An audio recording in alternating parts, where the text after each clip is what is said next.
Greetings. This is TK Trav, aka Travis Magus, here with LVX777.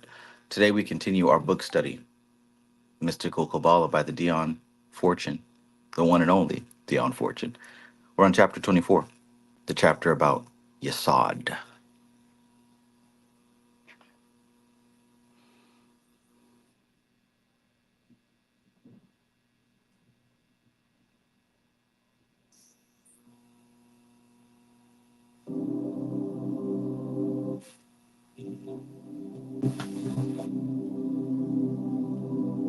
So let me know if everything is coming through clear. Audio check 1 2 1 2. How we doing?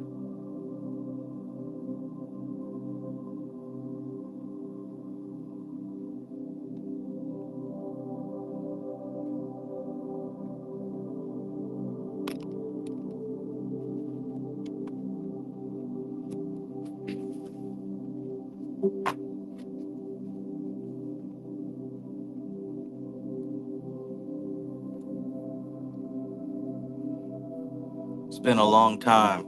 Shouldn't have left you without a dope beat to step two, step two, step two. But I think we're gonna be all right. So, if you're excited about this book read and you're ready for it, I'm sure you've already read this chapter, so you've already got your highlights and your favorite parts pointed out. Go ahead and hit that like button. Let's get ready to dive in to the delicious, digestible, occult dialogue. Peace to all my favorite people. Manny, peace, peace and greetings. Cosmic Traveler, peace, peace. Jay Balhael, peace and welcome back, my friend. Fat Tony holding it down. It's that knowledge you can't get at college. Peace, peace. Kashigi, peace. Pork Hill. Zero, cannot forget about Zero. Peace and greetings, Zero the hero. I hope everybody's having a wonderful night, right? The energy is high and it's on the rise. Tian Pomeroy, peace, peace. Doing the work across the pond. Good to see you as always.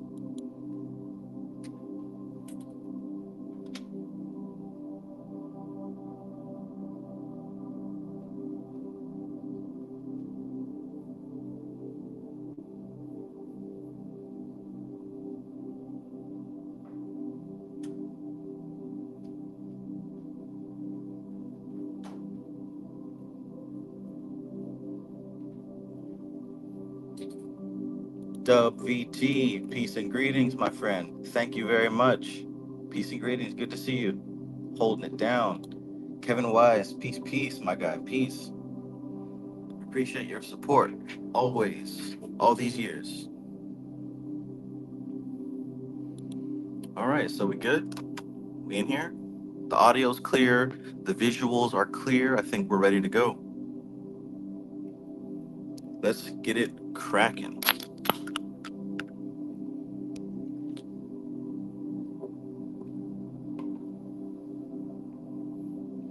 Let's get it cracking. All right, so chapter 24, Yasod. And of course, right? Curve, peace and greetings. Yeah, Micah, peace, peace, my guy, peace. Laya369, Travis Unicorn Nation, thank you, thank you. Yeah, Micah has finally made it out of Egypt. Hey, right? Everybody at our own time. At our own time. But you did it, man. You did it. You did it. You got an ankh to wear, an honorary ankh to wear on your neck. We got you a kufu, kente cloth. You get a plaque on your wall, graduated from Kemet. Good to go, man. Good to go. You get an honorary We Was Kings tattoo.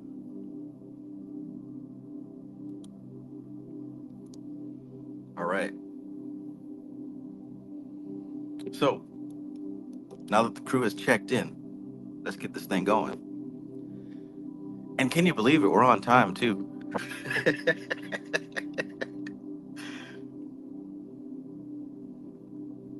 All right, chapter 24, Yasod. Title, Yasod, the foundation.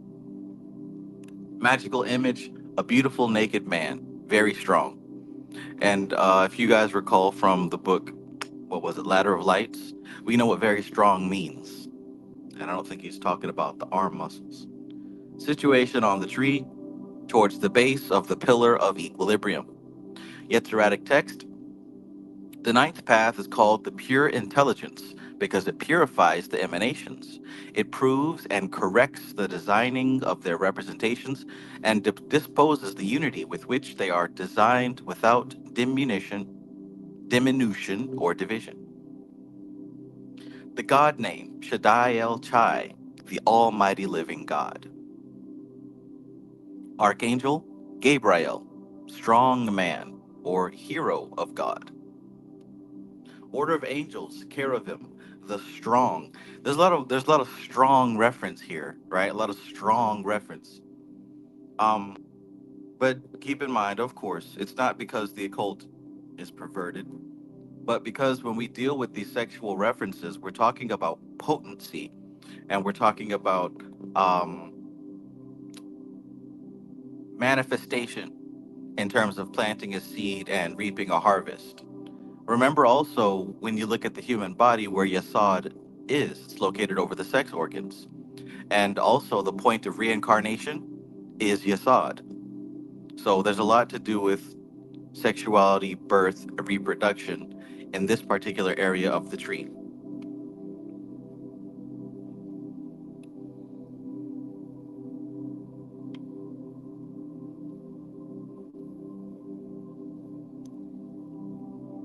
Sage Page, peace, peace. Long time no see.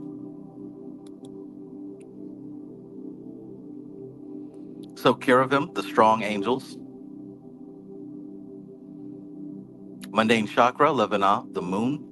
The spiritual experience of Yasod, the vision of the machinery of the universe.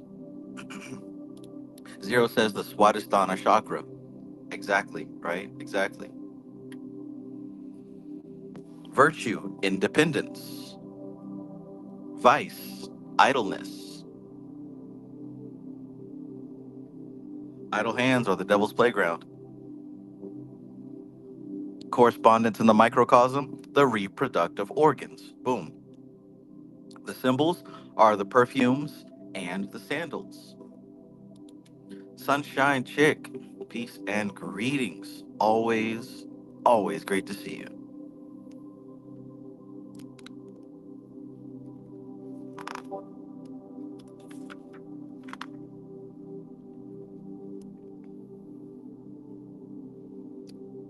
Tarot cards. The four nines. That's the nine of wands, which represents great strength. Once again, we got that strength, right? The word strength is thrown around a whole lot so far. We're only on page 2. So the nine of wands, great strength. The nine of cups, material happiness. There goes my son. The nine of swords, despair and cruelty. As a side note, this card relates to the Decan of Gemini, but I never really related to this card. The nine of pentacles, material gain. I certainly do resonate with this card though. So the color in absolutes is of course indigo. The color in Bria, that's the color that we work with, is violet. You may have seen Yasod as violet. The color in Yetzirah is very dark purple. The color in Asaya, citrine, flecked with azure.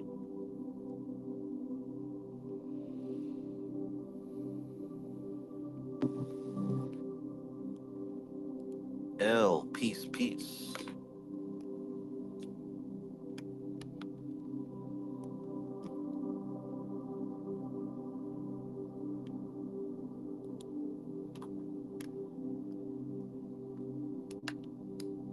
Okay, 1. The study of the symbolism of Yasod reveals two apparently incongruous sets of symbols. Upon the one hand, we have the conception of Yasod as the foundation of the universe, established in strength. This is indicated by the recurrence of the idea of strength, as in the magical image of a beautiful naked man, very strong, the god name of Shaddai Almighty, the cherubim, the strong angels, and the Nine of Wands, whose secret name is the Lord of Great Strength. But upon the other hand, we have the moon symbolism, which is very fluidic, in a continual state of flux and reflux under the presidency of Gabriel, the archangel of the element of water. Water. 2. How are we to reconcile these conflicting concepts? The answer is to be found in the words of the Yetziratic text, which says of the ninth path that it purifies the emanations. It proves and corrects the designing of their representations, and disposes of the unity with which they are designed without diminution or division. This concept is further illuminated by the nature of the spiritual experience assigned to Yesod, which is described as the vision of the machinery of the universe. We get the concept, then, of the fluidic waters of chaos being finally gathered up and organized by means of the representations that were designed in Hod. This final proving, correcting, and disposing of the unity of these representations or formative images, resulting in the organization of the machinery of the universe, the vision of which constitutes the spiritual experience of this Sephirah. In fact, Yesod might aptly be described as the sphere of the machinery of the universe. If we liken the kingdom of earth to a great ship, then Yesod would be the engine room. Very important key there. If we can see the concept of earth, the kingdom of earth, as a ship, right, like the Titanic or some type of spaceship, then you can definitely see Yesod as the engine room. And the ship ain't going anywhere without the engine.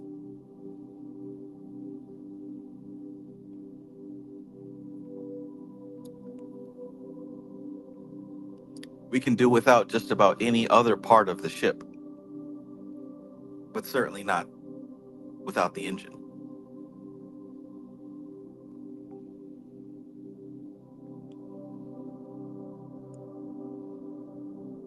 And in other words, what she's saying here with all, that was a one long ass sentence there. What she's saying here is that all of the influences of the entire tree trickle down and accumulate in Yesod. So, and I've been saying this for years, right? Realistically, you're not reaching up and working with Geberah. You're not reaching up working with Tifereth. You're not reaching up working with Bina. Realistically, you're doing all of that through Yesod. All of your magical working, all of your spiritual working is done through Yesod. So yes, you might be able to work with Bina, but it's being done through Yesod. And that was a big part of my first class, the inner light activation system. You can see Yesod as like the computer screen, because that's the interface with the rest of the computer and also with the internet.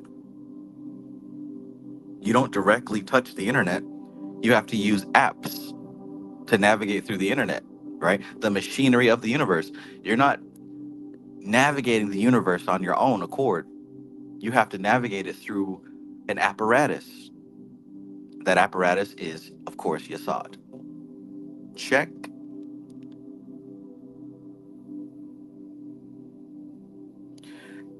And I could really, really go really deep into that. Um, because what is it that you're using to navigate through Yesod with? You're using symbols, right? You're using images. What did she say here? Look at what she said here, just to show you I'm not making this shit up.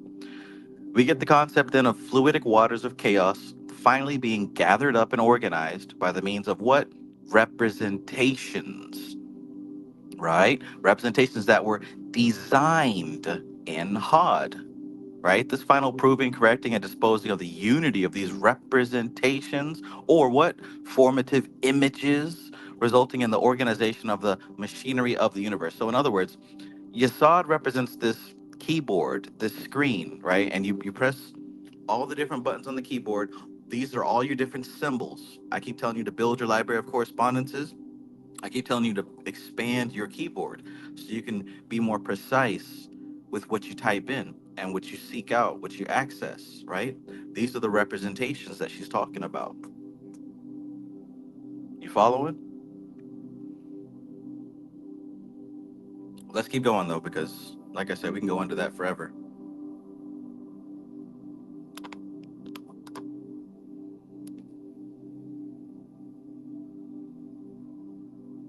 Rosa Flame says this is why the moon as a satellite conspiracy exists.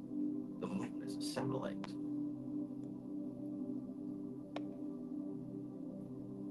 In other words, that's someone who took an occult understanding and tried to make it literal.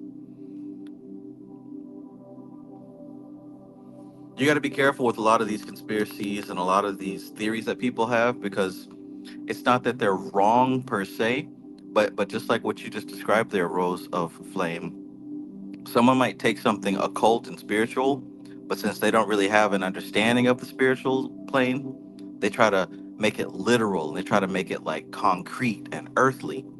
So of course it's gonna sound creepy and spooky, like, oh, there's reptile people walking amongst us. Well, what if that was a spiritual metaphor? So, with that being said, I want you to take a good look at all of your favorite conspiracy theories, from flat Earth all the way to clones and all the other shit that people are talking about. Take your favorite conspiracy theory and just think about it, right? And see if maybe this could be the result of somebody who took a spiritual concept but didn't understand spirituality and tried to dumb it down so they could understand it on the material plane. Just something to consider.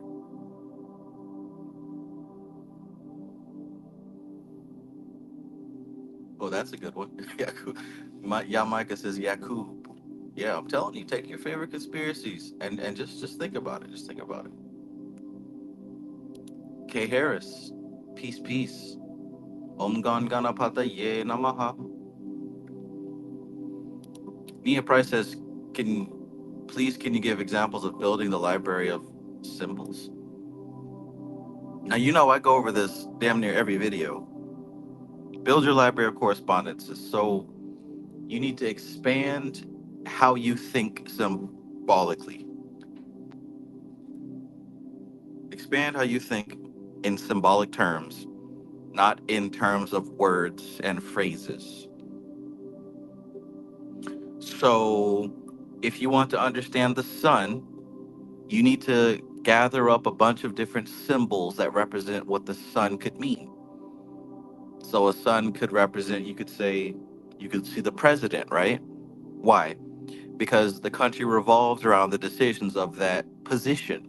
You could see your boss at work or your pastor at church, because the whole congregation revolves around that position, the same way that the planets revolve around that big giant ball of light, right? So, see how we're thinking in symbols? I didn't say anything about Trump or any specific pastor. You got to think symbolically, think generally, think in content versus context. Because if you gather up a bunch of symbols like that and see how they all connect in this particular instance to the sun, then you can identify when it's happening in your personal life. Like, say, for example, your heart. All of the organs in the body revolve around the heart. So that's why the heart is associated with the sun. You can think about a lion. I wonder why the lion is associated with the sun. They call it the king of the jungle. Perhaps the ecosystem revolves around that particular animal. So, like, that's what I mean by expand your library of correspondence, is like expand the metaphors, expand the symbols, expand how you think symbolically, not literally. That's the big difference between regular people, NPCs, versus initiates, people who are initiated into the science.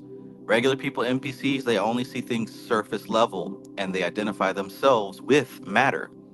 But an initiate sees things symbolically because they understand that nothing is true, everything is permitted. I hope that helps even a little bit. Let's keep going.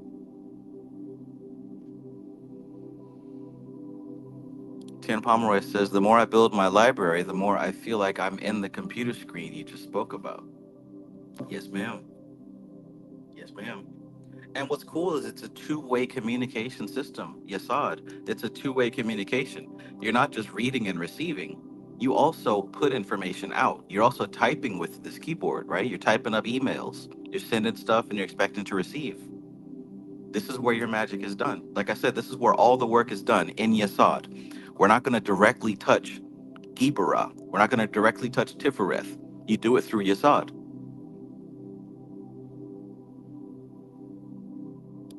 Cool beans. Nia Price says, ah, I see. Content versus context. Okay, thank you, Travis. That makes a lot of sense. Yeah, yeah. Just look at all the symbols and correspondences that the books give you and try to figure out how they all correlate, how they all make sense. This is a game of symbols, patterns, and relationships. That peculiar substance partaking of the nature of both mind and matter, which is called the ether of the wise, the akasha, or the astral light. How many people have heard of the astral light? According to the terminology that is being used, it is not the same as the ether of the physicists, which is the fire element of the spear of Makuth, but is to that ether what the ether is to dense matter. It is, in fact, the basis of the phenomena which the physicist attributes to his empirical ether. The ether of the wise might, in fact, be called the root of the ether of physics.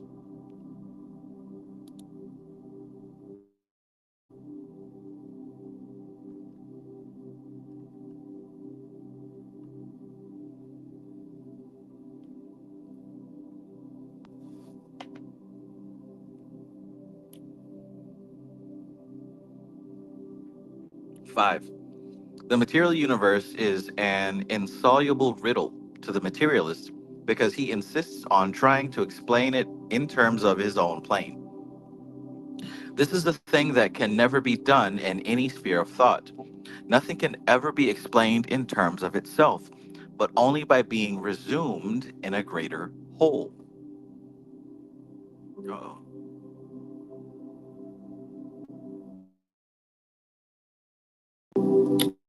Just a moment here.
You can just look at the cover of the book and see that The only connection that Malkuth has to the rest of the tree is through Yasod.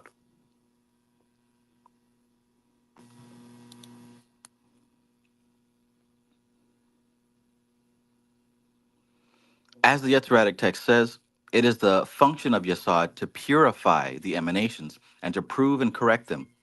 Consequently, it is in the sphere of Yasod that all operations are carried out, which are designed for the correcting of the sphere of dense matter, or in any way to dispose of its unity of design. Yasod then is the all-important sphere for any magic which is designed to take effect in the physical world.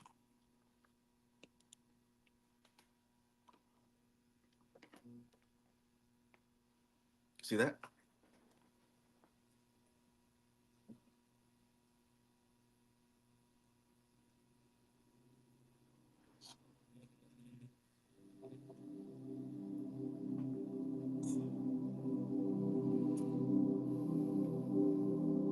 ACW, peace, peace.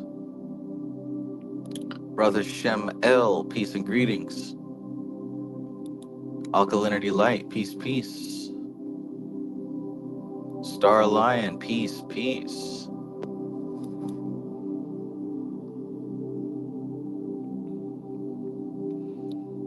So, number 6, right there, you have it, right? Yasod is the plane in which magical work is done, specifically magical work that is intended to have an effect on the physical world. 7. Now be it well noted that all spheres operate according to their nature, and that nature cannot in any way be altered by any magical or miraculous influence, however powerful. We can only correct the designing of the representations. And we can pause right there because that's crucial to understand. Let me read that again. She says that now be it well noted that all spheres operate according to their nature, right? So think about all the spheres, they operate according to their nature. Yasod is going to do Yasod shit. Tiferet is going to do Tiferet shit. Binah is going to do Binah shit. And that nature cannot in any way be altered by any magical or miraculous influence, however powerful, right? So you're not going to alter the nature of it. It is what it is. And it was here before you, it will continue to be. But this is what you can do. You can correct the designing of the representation. So what do you think that means? She says we can only correct the designing of the representations. What does that mean?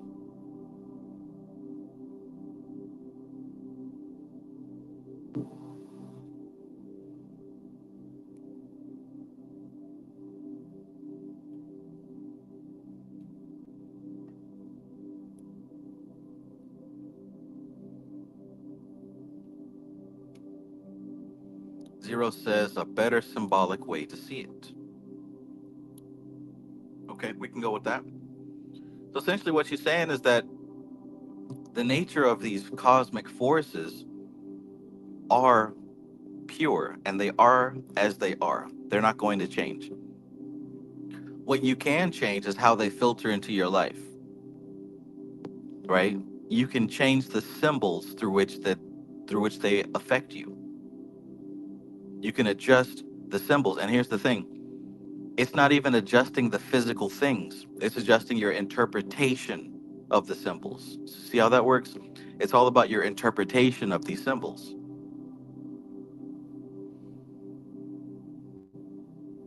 The same way that you can look at something as a punishment and feel like a victim, or you can shift and look at that same thing as some type of training to build you up into something stronger and better. Same situation, but you're changing the meaning of it. You're changing what it represents. See how that works?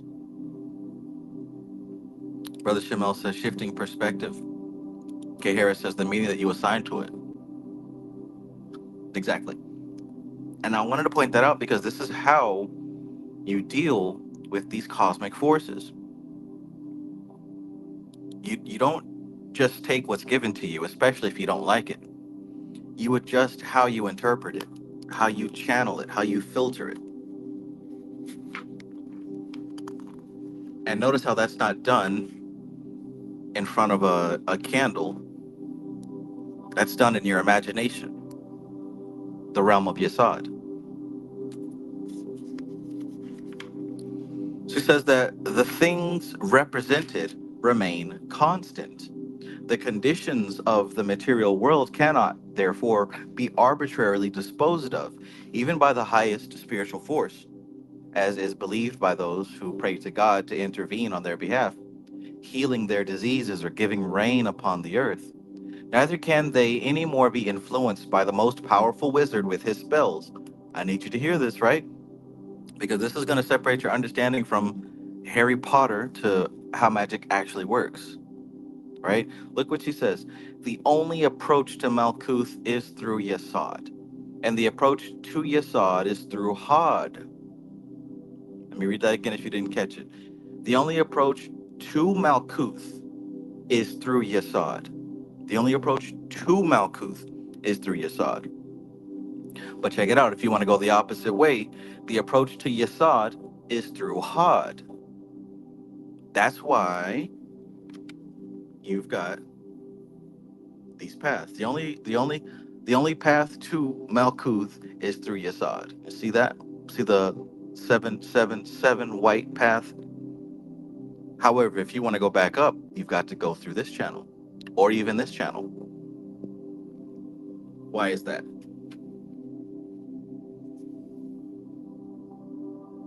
Is that a rule that some person set up to tell you what you can and cannot do? Or are we talking about how energy flows?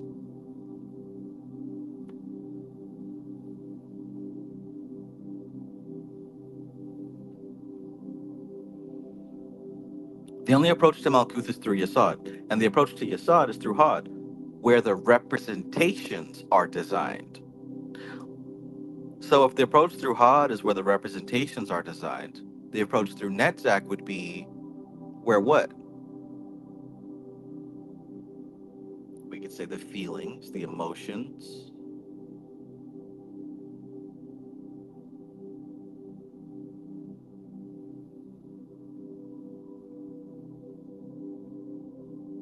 Let us once and for all disabuse our minds of the idea that spirit can work directly upon matter.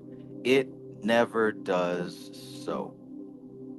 Spirit works through mind, and mind works through the ether.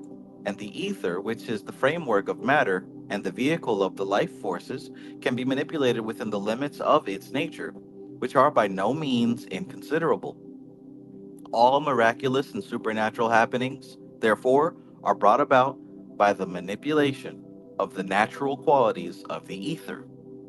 And if we understood the nature of the ether, we should understand the rationale of their production.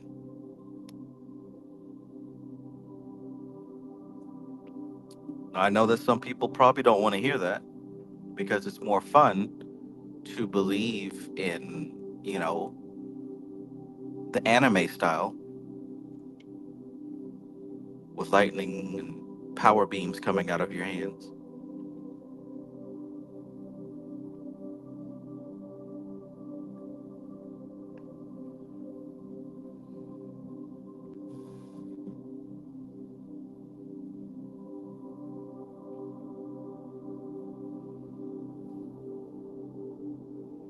We should no more attribute them to the direct intervention of God or to the activities of the spirits of the departed than we attribute nowadays the phenomena of combustion to the activities of phlogiston, which a previous generation believed to be the active principle of fire, whose presence or absence determined whether a given substance would burn or not. There are men living today who learnt about phlogiston in their school days and have seen the change of thought come about. Equally, the day will come when men will look upon psychic phenomena and spiritual healing as we look upon phlogiston.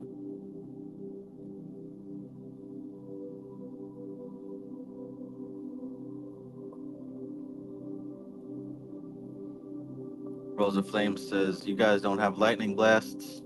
I'm gonna head out." Oh, we lost another one, guys. We lost another one. Framestar Films, peace and greetings. Peace and greetings. Oh.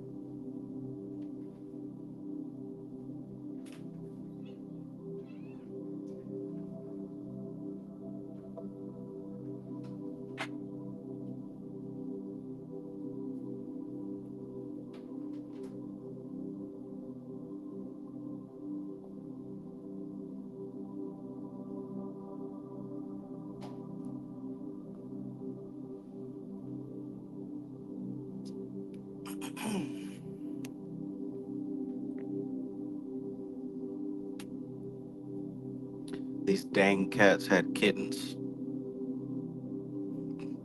I'll be quite honest, I'm ready to get rid of them. All of them. Oy vey.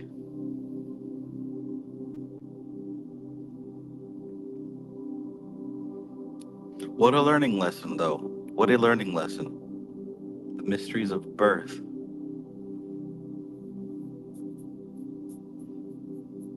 The magnetic pull of sex.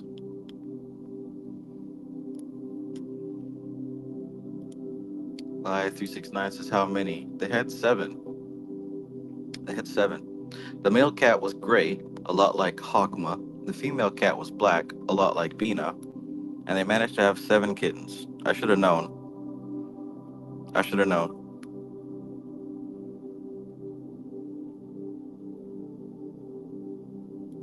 Wraith 636. Peace, peace.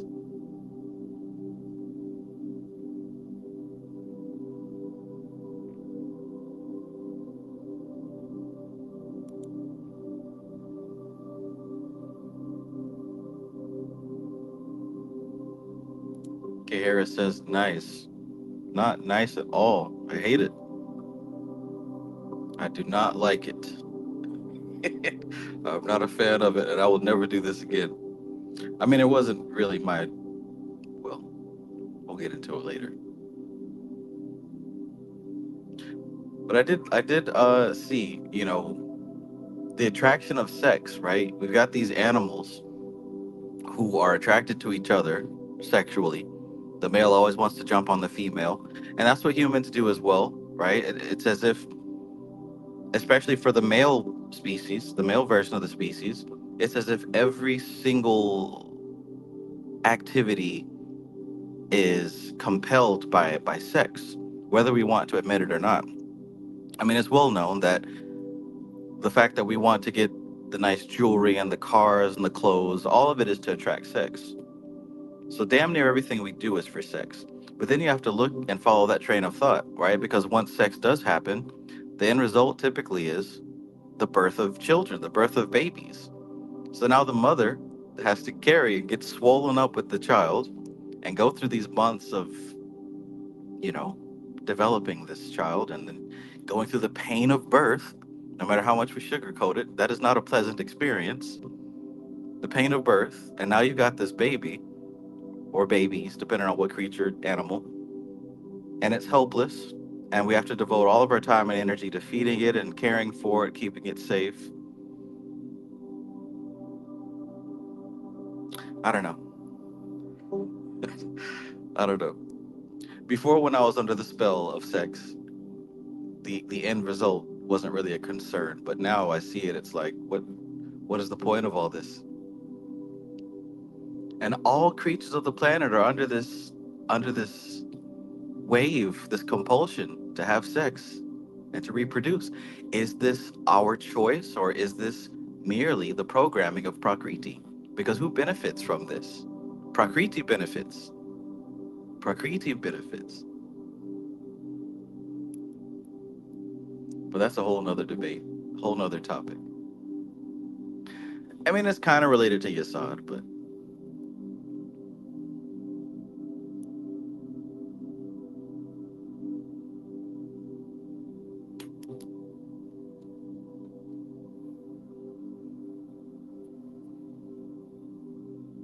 let's continue with the text.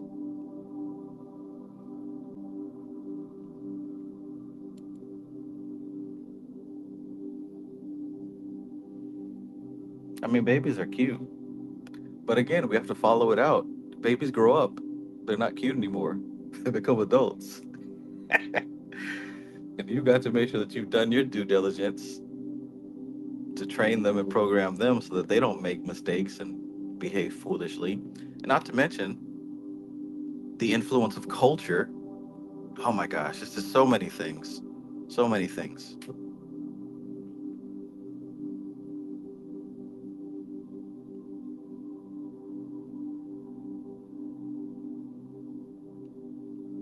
K Harris says, I know they are cutie patooties though. Come on, Trev. Yeah, yeah, you know they are, but that's what I'm saying. Cute is temporary. It's temporary. You can do what you want, but I have chosen to expand past all that, man. It's a spell. I see it. It is a biological spell. We only see a part of it so that we can perpetuate it. Sex becomes babies. It is never just sex. Cute becomes adult.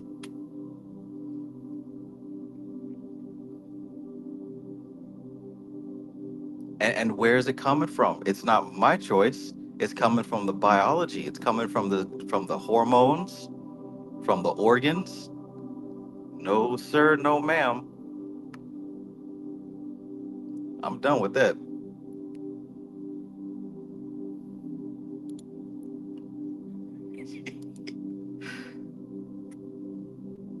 Mm. Prakriti has enough willing contributors. Actually says people forget the other half sometimes. Right, right. We don't come out of the spell until we're much older, right? But yeah, like I said, back to this text now. Back to this text. Turns. Like Bobby Hemmett said, fuck them kids. Fuck them kids. Don't get me wrong. I love my son, right? I already had him, so ain't no taking it back.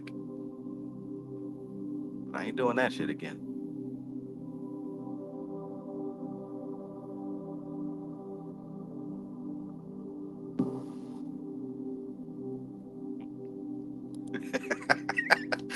Peace by gnosis. Boom. Bobby said it. Y'all love Bobby, right? Y'all love everything Bobby said. Bobby said, fuck them kids. And you also get like follow, this is all I'm saying. Follow the train of this is all I'm saying. Follow the train of thought all the way through from beginning to end, right? When it comes to getting horny, right? You want to go and have sex, but follow the train of thought. The concept of sex becomes reproduction, becomes baby. Babies are cute, but follow it out. Babies become problematic teenagers, which become adults, right? It's a whole train of thought to go through. It's not just one thing. Follow it all the way through.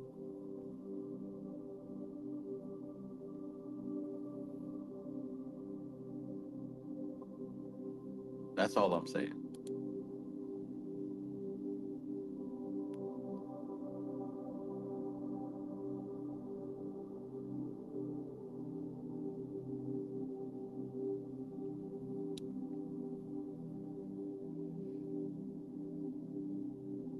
All right.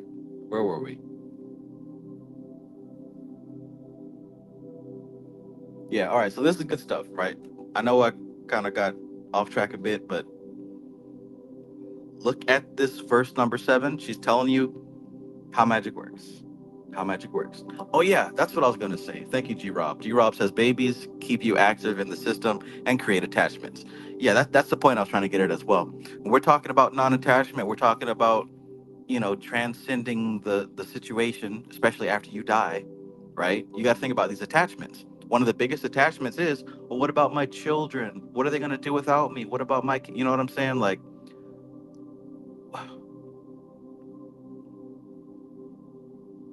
yeah, you get it. You get it.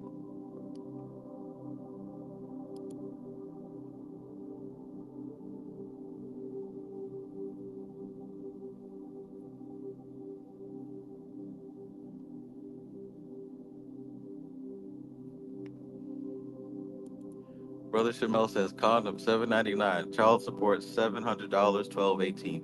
Yeah, but again, temporary solutions. These are band-aids. These don't solve the actual issue. Not to mention how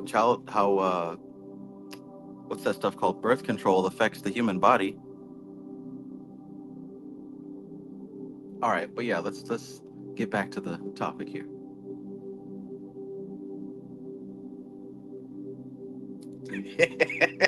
You hear that, cats? You know, and what's funny is they're already trying to work it out again. They're already trying to. He's already trying to hump his any opportunity he can get. We're not having seven more. I'll tell you that. Y'all can be in separate rooms. This shit ain't happening again.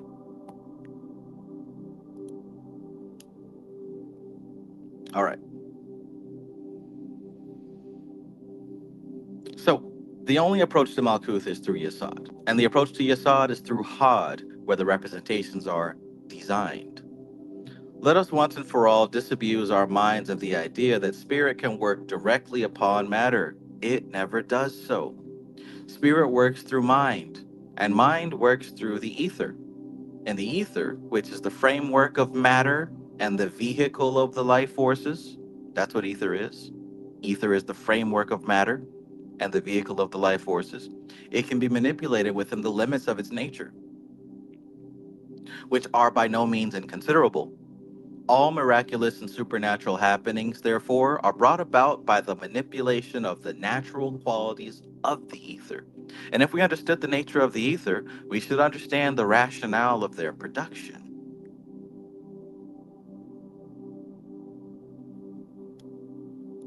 Oh no, that's terrible.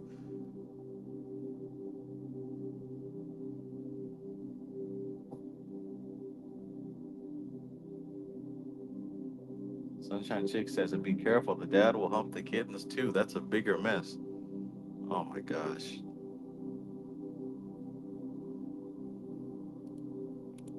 Kashiki says, what about practices like white or gray yantra, where you hit it but don't lose it? I mean, you can play around if you want. Again, I say it's like that's a temporary fix to the bigger thing. Like, what's the bigger issue here? The bigger issue is that you have this compulsion that you can't turn off, that you can't resist, right? So instead of resisting the compulsion, we find ways around it to fulfill it. You get what I'm saying? Like, that's the bigger thing. That's the dragon that you can't beat, the dragon that you can't fight. The fact that you have these desires and these compulsions and you can't sublimate them, you can't resist them. That's the big problem. Sure, we can work. Human beings have come up with a million different ways to, a million different band-aids.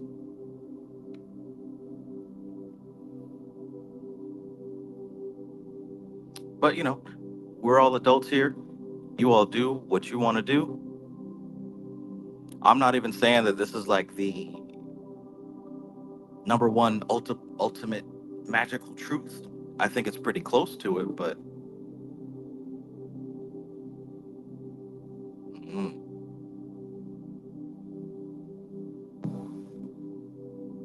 I'm just grateful that I did not have a daughter. That's a whole another world of future headaches. Okay, enough about these kids.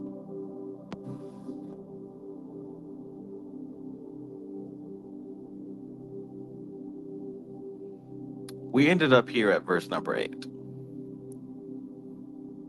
Veronica, peace and greetings. Hope you're having a great evening, Veronica. I love you very much.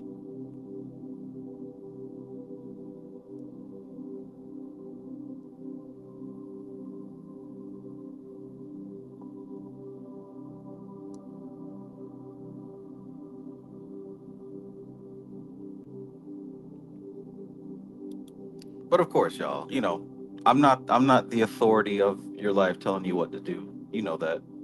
If you want to have kids and have a big happy family, please do that and experience the wonderful blessings that come with that. It's everybody's different, you know what I'm saying? Some people need those lessons in their life. Some people don't, right?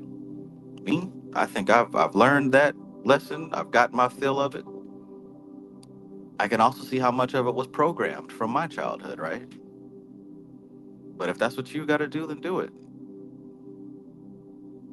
This is a big ass world full of so many different opportunities and options.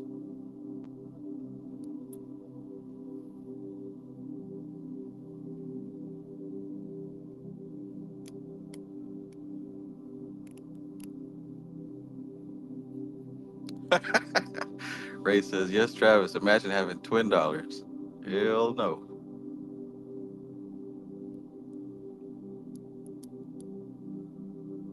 But more power to you. Power and strength for the coming years.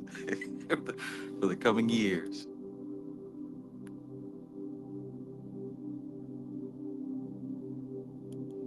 Tam Pomeroy says, "You know the struggle and beauty at once." LOL. I just had a baby girl and she is drama and sass. Oh, hey, more power to you. Be strong and be wise.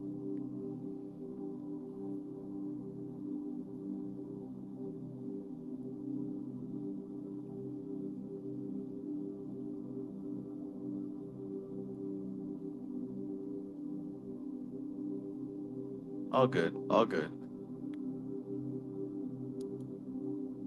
Congrats, Dion Pomeroy.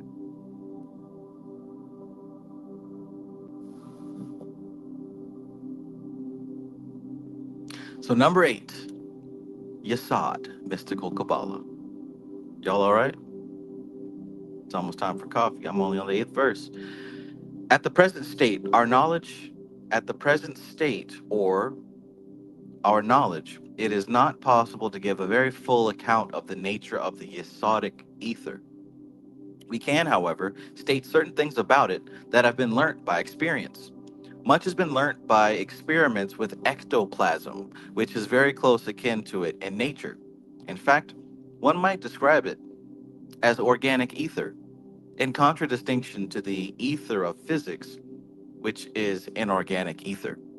We know that ectoplasm takes on forms and holds them and relinquishes them with equal readiness, showing that it is not the form which confines the life, but the life that determines the form. I had to draw an arrow next to that because that was the most important aspect in this verse here. If you want to research some things about history, perhaps look up ectoplasm, like she just mentioned. The last time you might have seen ectoplasm was in the Ghostbusters, but back in the day, they very much believed that was a real substance.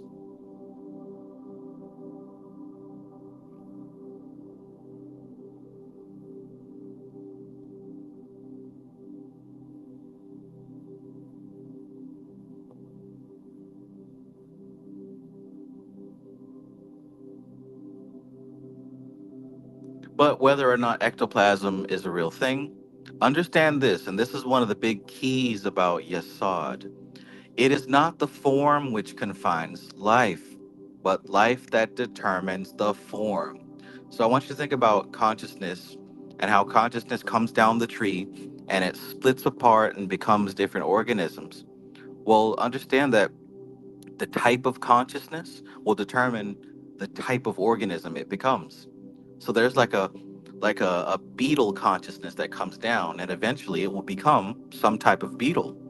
There's ant consciousness that comes down and it might become an entire ant colony, right?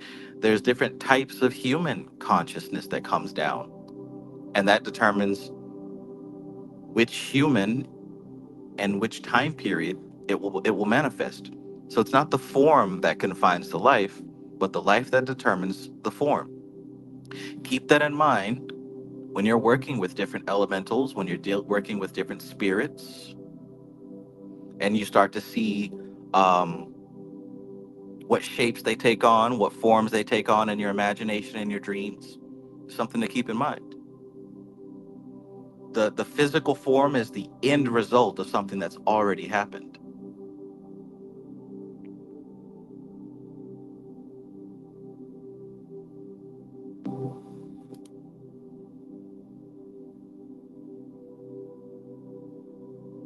We likewise know that ectoplasm can be emanated and absorbed, though we do not know the conditions that govern this phenomenon.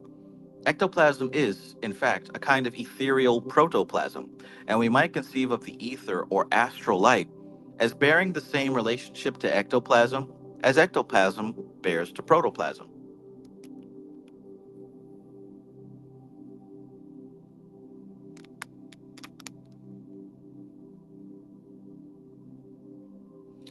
But although we no more know the ultimate nature of the astral ether than we understand the ultimate nature of electricity, nevertheless, we know by observation that it possesses certain properties. We do not merely deduce these properties, we know they exist by experience, because they enable us to manipulate this subtle substance in certain definite ways within, as has already been explained, the limits of its own nature. Two of these properties are all important to the work of the practical occultist, forming, in fact, the basis of his whole system.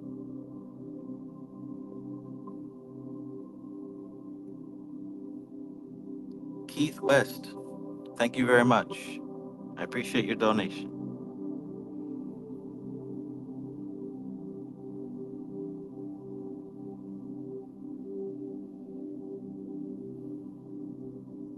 10. The first of these properties is the capacity of the astral ether to be molded into forms by the mind. The second is the capacity of the astral ether to hold the molecules of dense matter in its mesh like lines of tension, as in a rack of pigeonholes.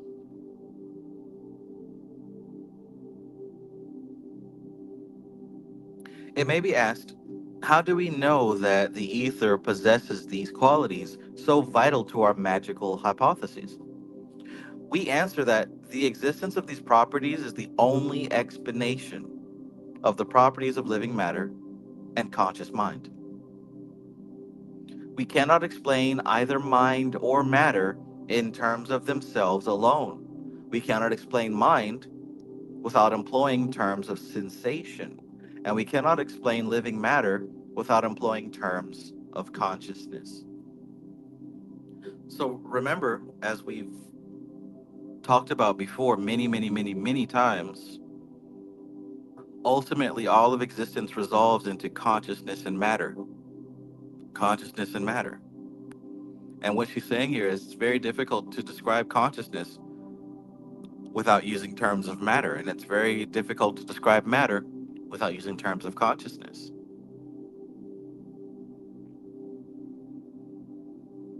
She also mentions in the beginning that the astral ether is molded into form by the mind.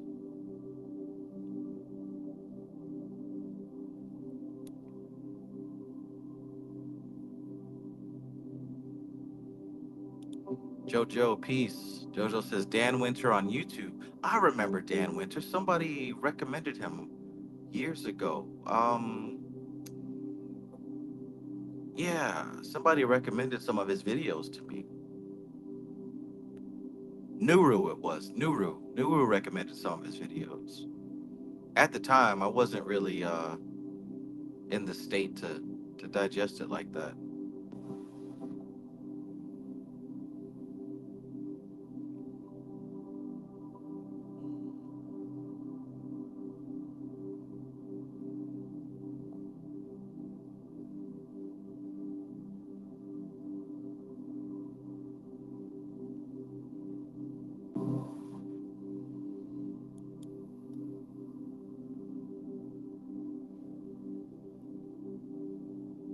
Sensation must always be an affair of both mind and matter, inexplicable in isolation.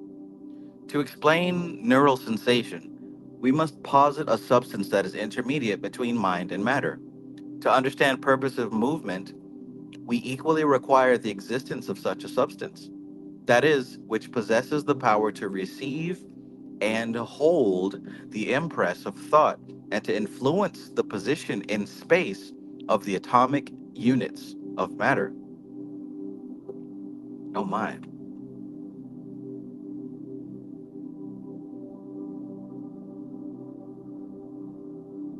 So let's think about neural sensation, right? Neural sensation. What she's saying is that we must posit a substance that is between mind and matter. So you've got mind facing one way, you got matter facing another way. And you could even see, as you observe your position in life right now, you've got the matter of your body and the things around you, and you've got the mind that is thinking thoughts and definitions. And what she's saying is that there's something in between. There's something in between that allows the two to connect. She said, to understand purpose of movement, we equally require the existence of such a substance, that middle substance, that is, which possesses the power to receive and hold the impress of thought, and to influence the position in space of the atomic units of matter. These are the properties we assign to our hypothetical astral ether, advancing the same arguments in justification of this proceeding as we've been accepted on behalf of a similar proceeding in the case of the ether of physics.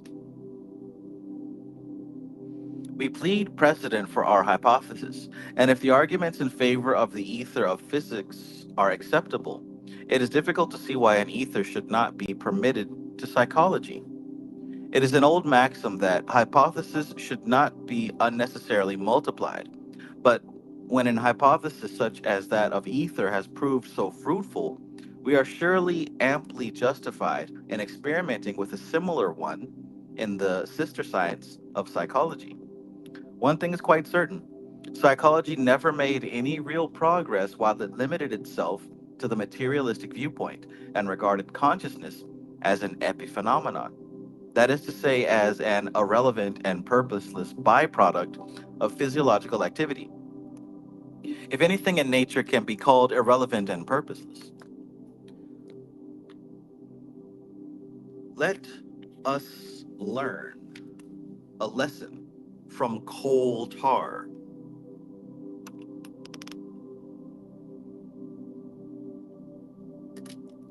Let us learn a lesson from coal tar, the irrelevant and purposeless byproduct of the production of gas, to be practically given away to anyone who wanted to tar a fence, subsequently found to be the source of most valuable chemicals, dyestuffs, and drugs.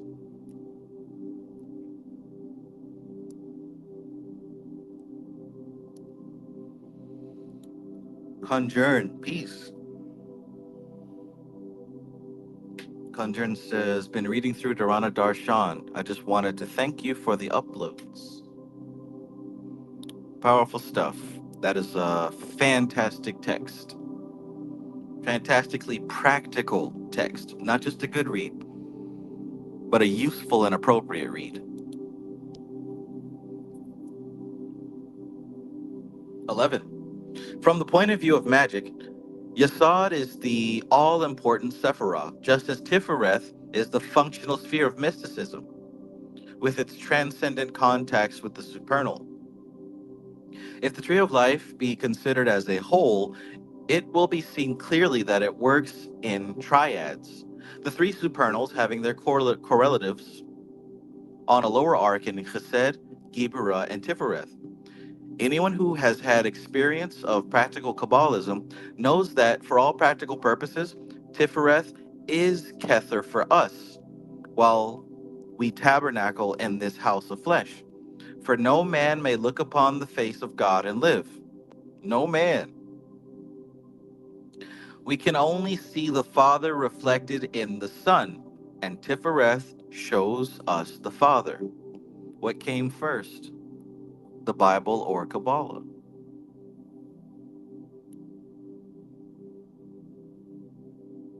12. Netzach, Hod, and Yasod form the lower triad, overshadowed by Tifereth, as the lower self is overshadowed by the higher self. One might say, in fact, say that the four lower Sephiroth form the personality, or unit of incarnation, of the tree. The higher triad of Chesed, Geburah, and Tifereth form the individuality, or the higher self, and the three supernals correspond to the divine spark. 13. It will be observed that although each Sephirah is considered to emanate its successor, the triads are always represented when once emanated and in equilibrium as a pair of opposites manifesting in a functional third. So that's what you'll see with these triads. You'll see a pair of opposites and a functional third. In this, the lower triad, then, we find Netzach and Hod equilibrated in Yesod, which is conceived as receiving their emanations. But it also received the emanations of Tifereth, and through Tifereth, of Kether, because there is always a line of force working down a pillar. Consequently, as it received also from Netzach and Hod the influences that they in turn have received from their respective pillars, it may be aptly called, in the worlds of Kabbalists, the receptacle of the emanations. And it is from Yesod that Malkuth receives the influx of the divine forces. So what you're saying there is that all 9 Sephirah are filtered down into Malkuth through the agency of Yesod. Whether they're coming down through diagrams. So whether it's coming down through their triads, because she's saying that the triads are two opposites which result in a functional third, two opposites that result in a functional third, two opposites that result in a functional third. So we can say that this cup filters down into this cup, which filters down into this cup, which filters down into Malkuth. She's also saying that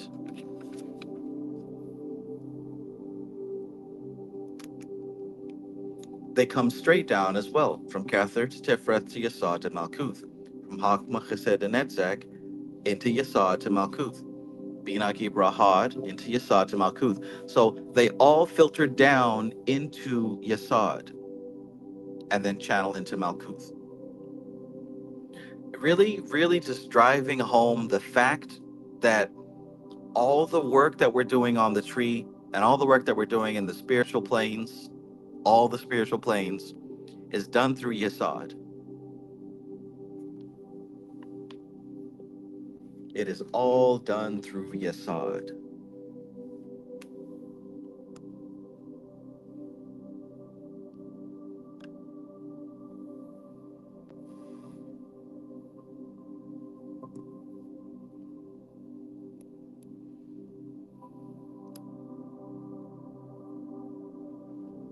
All done through Yesod.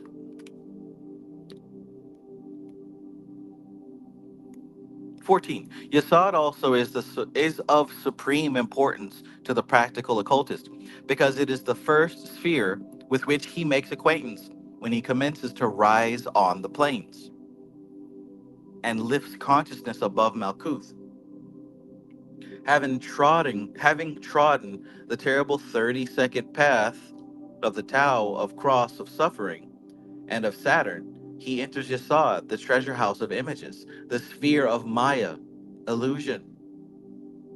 Yesod, considered by itself, is unquestionably the sphere of illusion, because the treasure house of images is none other than the reflecting ether of the earth sphere, and corresponds in the microcosm to the unconscious of the psychologists, filled with ancient and forgotten things, repressed since the childhood of the race. Super important, right? Because Yasad represents our unconscious mind as well. But not just that, the unconscious mind of the entire human race and the entire planet, and more. So, really, this is how we're able to tap into these spiritual things, not because it's contained within your personal experience, but because you're connected to the unconscious mind of existence.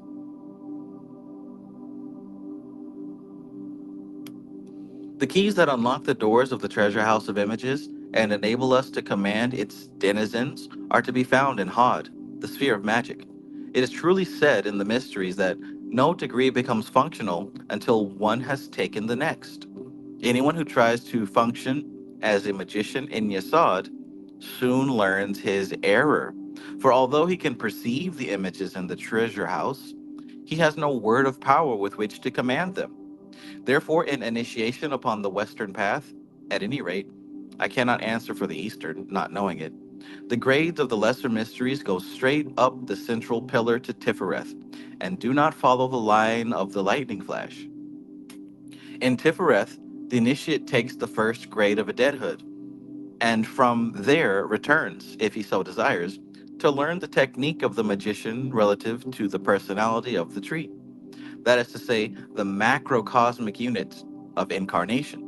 If he does not desire this, but wishes to become free from the wheel of birth and death, he proceeds up the central pillar, which is also called by the Kabbalists the path of the arrow, and passes over the abyss into Kether. He who enters this light cometh forth not again.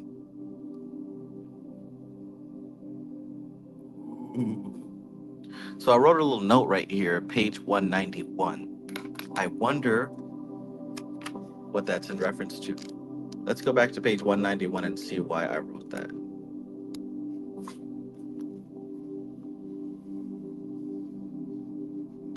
Oh, that's why. So check it out. I wrote that up here. So we talked about anyone who tries to function as a magician in Yasod soon learns his error. For although he can perceive the images in the treasure house, he has no word of power with which to command them. So let's go back to page 191. It is popularly believed that names of power exercise direct influence over spirits, angels, demons, and such like. But this is not so. The name of power exercises its influence upon the magician, and by exalting and directing consciousness, enables him to get into touch with the chosen type of spiritual influence. If he has had experience of that particular type of influence, the word of power will stir potent subconscious memories. If he has not, and approaches the matter in the unimaginative and incredulous spirit of the scholar, the barbarous names of evocation will be just hocus pocus for him.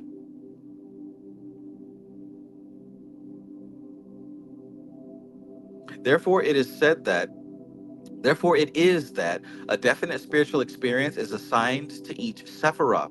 And until a person has had that experience, he is not an initiate of that Sephirah and cannot make use of the names of power, even if he knows them. Interesting.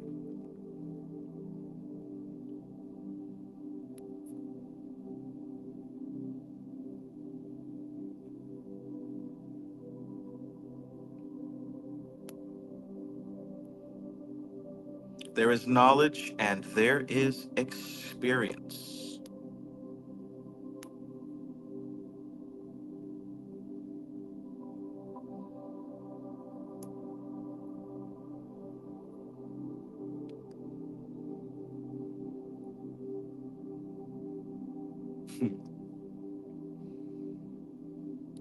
Rose of Flame says getting caught up in visions of apocalypse and building a bunker instead of seeing it as a total rebirth of their world. Yes, yes, right? And I'm sure that all of us have been through that phase. The end of the world, we got to get ready, we got to prepare.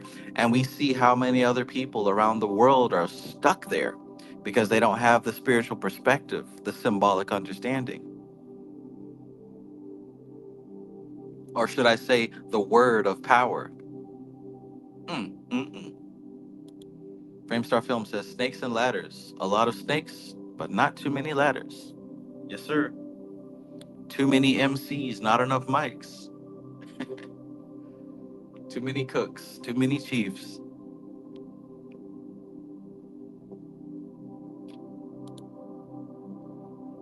Trey Kage says, reminds me of what she was saying in the Cosmic Doctrine regarding archangels.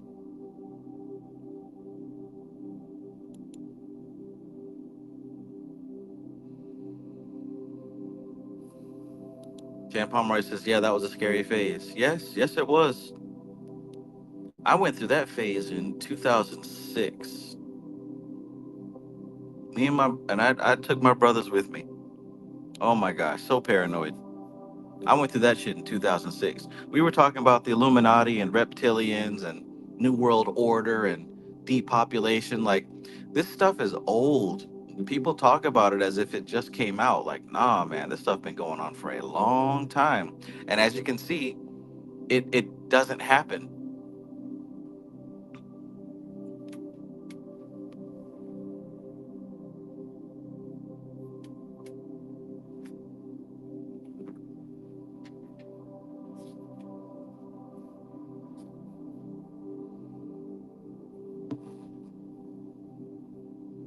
I think what's worse than the actual conspiracy are,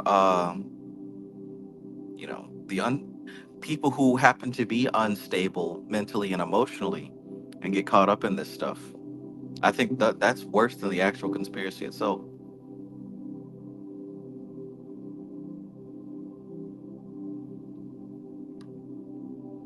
Boom. Pork Hill says Elon can wear it on the back of his shirt. What's he gonna do? Right. You know what I'm saying? Let all the world's a stage, man. Let these folks do whatever they want to do, and you do what you do.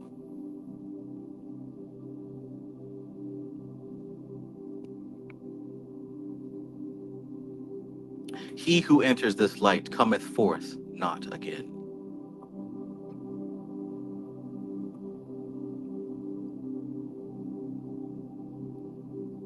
What's worse than the conspiracy is the unstable mind and unstable hearts of the folks that believe in it.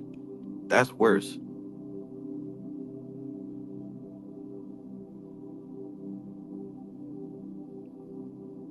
If I'm telling you, we've been talking about these conspiracies, for me, it's been 20 years, but I guarantee it's been going on longer. People have been talking about this shit since the 70s, the 60s, and beyond. Like, that should tell you something. That should tell you something. And not, oh, it's coming, but that fear-based, fear-mongering stuff, like, it is always with us as a society. There's always going to be somebody talking about the end of the world. You know how long Christians have been saying that the rapture's coming and Jesus is coming and the apocalypse is coming? They've been saying that for hundreds of years because somebody misinterpreted something spiritual.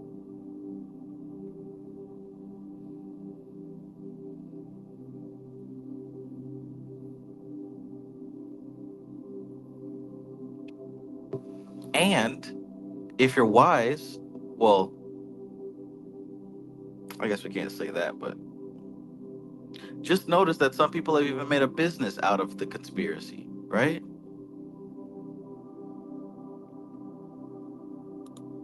My know sisters, they run around this, right? They run around this motherfucker. We run it. They run around it. You run it.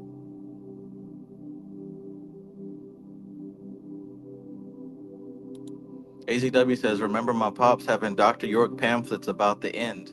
This is like late 90s and later, like you said. Yeah, it's always with us. It's always, and it's going to continue. They're going to have new conspiracies next year, next decade. That's just the way it is. Some things will never change. Tian Pomeroy says, aliens get the most views. That's all I know.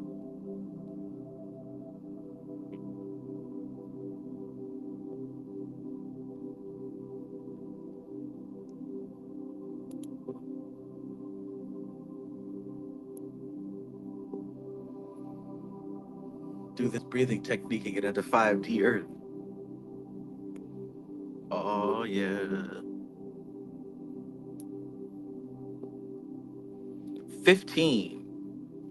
Yesod is also the sphere of the moon.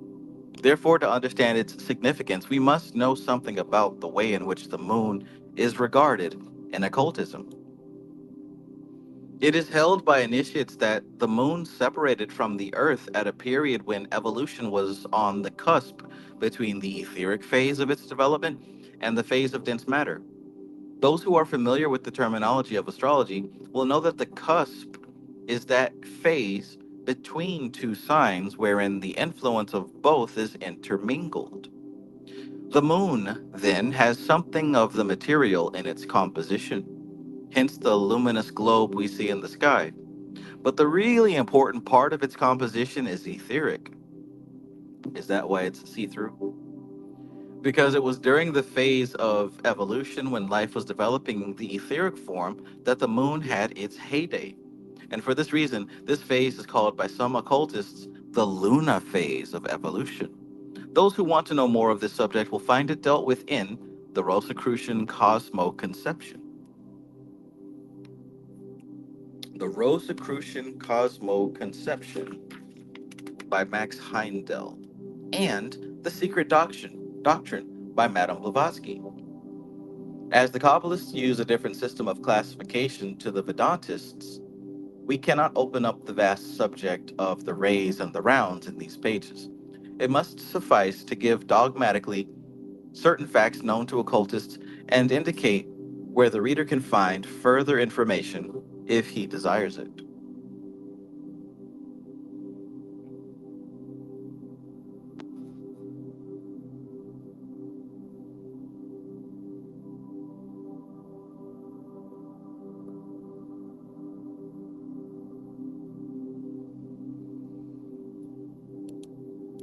Wayne M. Peace.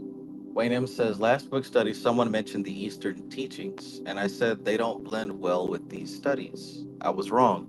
When I mentioned the Dantians that connects to teachings in Taoism, Tibetan Buddhism type teachings blend in very well with all this stuff we study. They use similar words and even go deeper in key lessons like the after death process and the different karmas. They also use the mantras, etc. Just wanted to clear this up for personal reasons.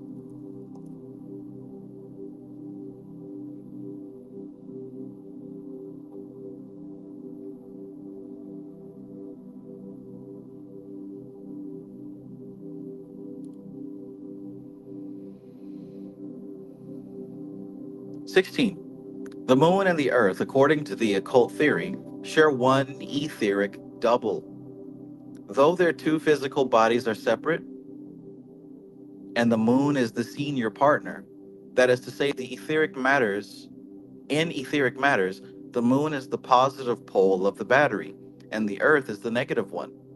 Yesod, as we have already seen, reflects the sun of Tifereth, which in its turn is Kether on a lower arc. Astronomers have long told us that the moon shines by borrowed light, reflected from the sun, and they are now beginning to hint that the sun may receive its fiery energy from outer space. Translated into Kabbalistic terminology, outer space would be the great unmanifest. And the Kabbalists have taught this doctrine since the days when Enoch walked with God and was not, for God had taken him. In other words, he had received the initiation of Kether. 17. It will be seen from the above that Yesod Luna is ever in a state of flux and reflux. Because the amount of sunlight received and reflected waxes and wanes in a 28-day cycle, Malkuth Earth is also in a state of flux and reflux in a 24-hour cycle. And for the same reason. Likewise, Malkuth Earth has a 365-day cycle, of which the phases are marked by the equinoxes and the solstices. It is the interacting set of these tides which is all important to the practical occultist, because so much of his work depends upon them. The charts of these tides have always been kept secret, and some of them are exceedingly complex, as these concern the secret workings, the genuine and legitimate occult secrets, which are only given after initiation. They cannot be dealt with in these pages. Enough has been said, however, to indicate that certain tides in the lunar ether exist and are important, and that students of the occult are probably wasting their time if they try to operate without the necessary charts.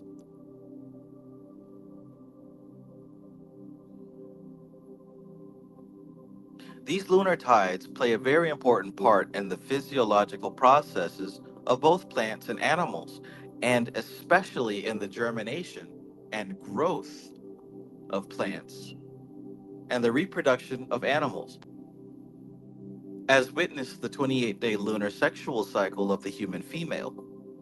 The male has a sexual cycle based on the solar year, but in the artificially lit and heated houses of civilization, this cycle is not so marked. Though the poet drew our attention to the fact that in the spring a young man's fancy lightly turns to thoughts of love.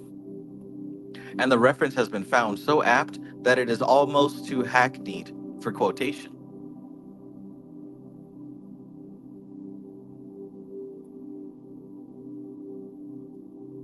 19. It is the light of the moon which is the stimulative factor in these etheric activities. And as Earth and Moon share one etheric double, all etheric activities are at their most active when the moon is at its full. Likewise, during the dark moon, etheric energy is at its lowest, and unorganized forces have a tendency to rise up and give trouble. During the dark of the moon, etheric energy is at its lowest, and unorganized forces have a tendency to rise up and give trouble. Do you have any unorganized forces floating about your environment? The dragon of the Clipoth raises his multiple heads. In consequence, practical occult work is best let alone during the dark by all but experienced workers. Let the professionals handle this. The life giving forces are relatively weak, and the unbalanced forces relatively strong. The result in inexperienced hands is chaos. So, does anybody know what she means by unbalanced forces or unorganized forces?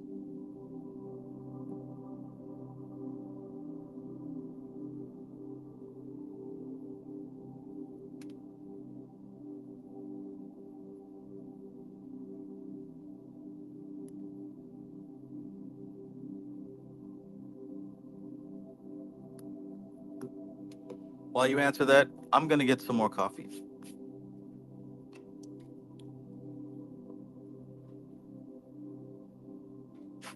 What are these unorganized forces, these unbalanced forces? Why do they rear their ugly heads during the dark of the moon? Somebody answer that. And for your own personal extra credit, could you perhaps identify the unbalanced or unorganized forces in your life? How do they manifest? What do they look like?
And we're back.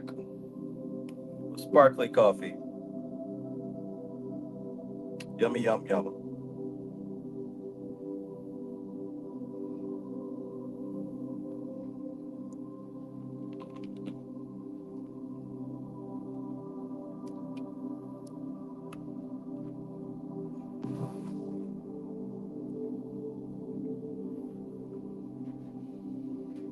Okay, let's continue, shall we? Lower nature, the orders of the clip-off, demons, the lower self. Indeed, all of these can be seen as a correct answer.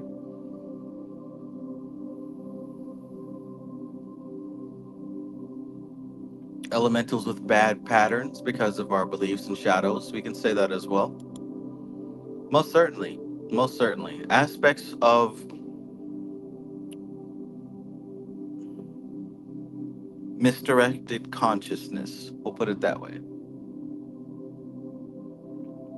Oscarini Padrasoni says, "Hi Trav, do you still have your cyclomancy course available?" Not at this current time. Not at the current time. Proteus, seer of eons, peace and greetings. Peace and greetings. He says, "Nice to see you back after a break, Travis. Hard week. Needed this." Yes, sir.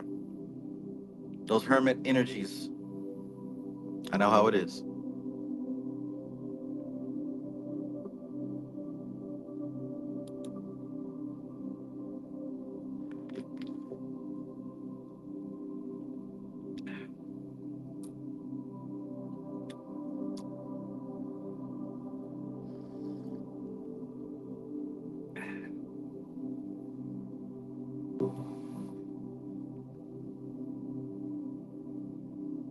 Brother Shimel says, "How do I get into the private study group?"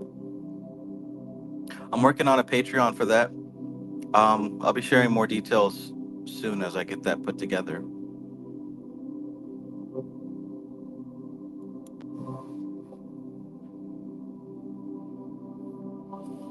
Okay, so these unorganized forces have a tendency to rise up and give trouble during the dark moon. The dragon of the Clipoth raises his multiple heads. In consequence, practical occult work is best let alone during the dark by all but experienced workers. The life-giving forces are relatively weak and the unbalanced forces relatively strong. The result in inexperienced hands is chaos. I'd like to point out also that she mentions here the multiple heads of the dragon of the Clipoth. What's interesting is that even those forces there, will all filter down into Yasad. So it's all going to be mixed up together.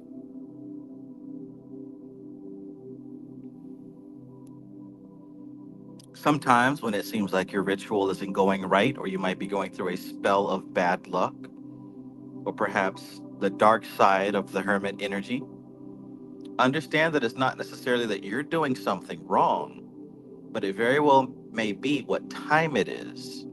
And there are certain unorganized, unbalanced forces that are proving to be stronger at the time.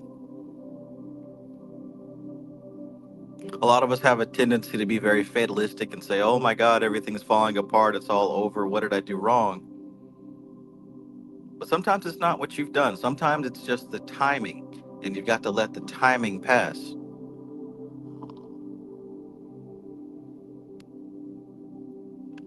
Make sense?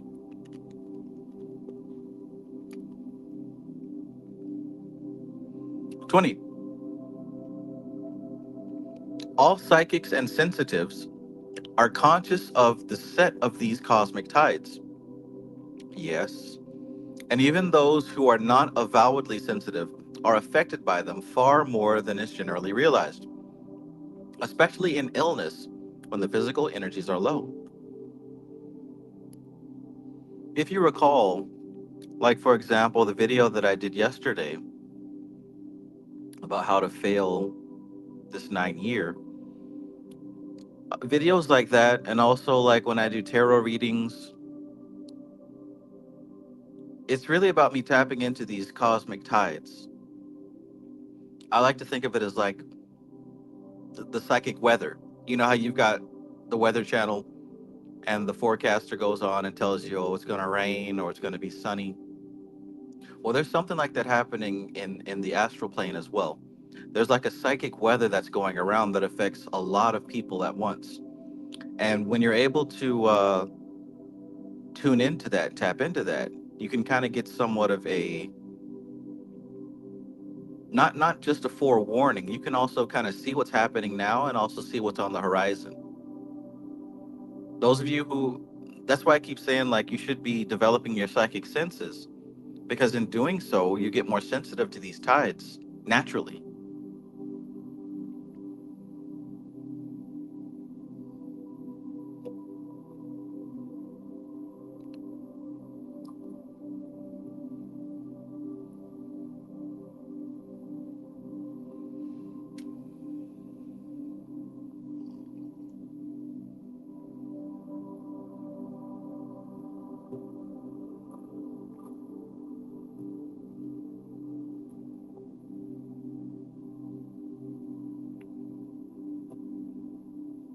Yasad is very key, very key.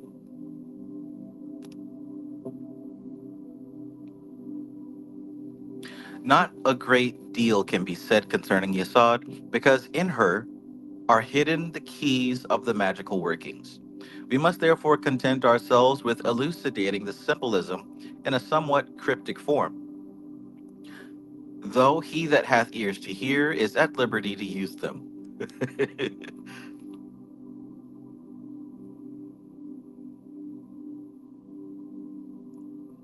ACW says, I be having urges to make a certain type of song or sound, and it usually always aligned to current times. Lean into that, my friend. Strengthen that. Focus that. Trust that. Have confidence in that. Because as it gets stronger, it will get more accurate. And here's a quote that they say that is really inspiring. Nothing can stop an idea whose time has come. No man can stop an idea whose time has come.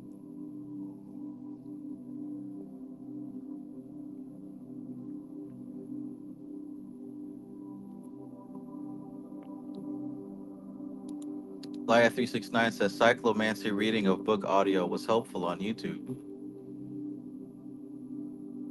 It's funny how cyclomancy is coming up a lot right now.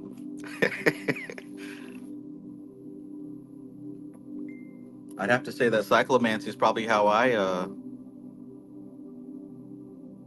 was really able to harness and focus on this particular set of abilities. But anyways, let's keep going. 22.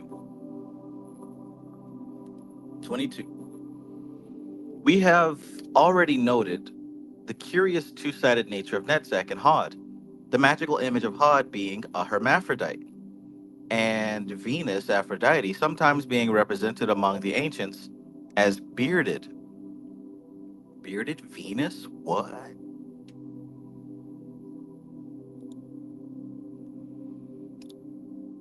In Yasad, again,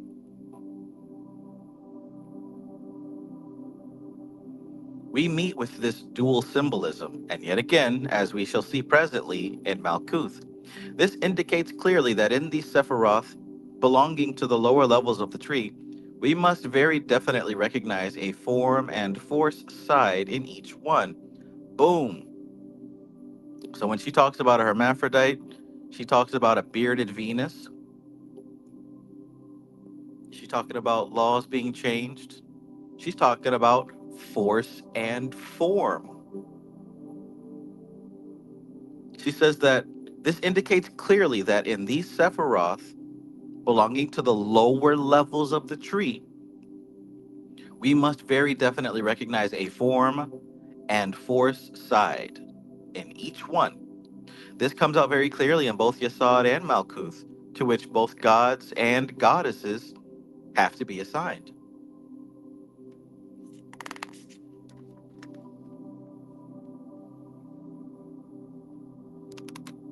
Yesod is essentially the sphere of the moon, and as such comes under the presidency of Diana, the moon goddess of the Greeks. Now, Diana was primarily a chaste goddess, ever virgin, and when the over presumptive Actaeon annoyed her, he was torn to pieces by his own hunting hounds.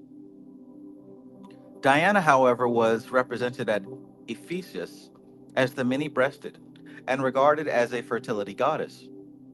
Moreover, Isis is also a lunar goddess, as indicated by the lunar crescent upon her brow, which in Hathor becomes the cow horns. Ah,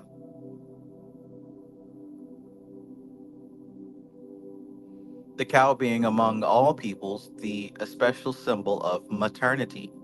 In the Kabbalistic symbolism, the generative organs are assigned to Yesod.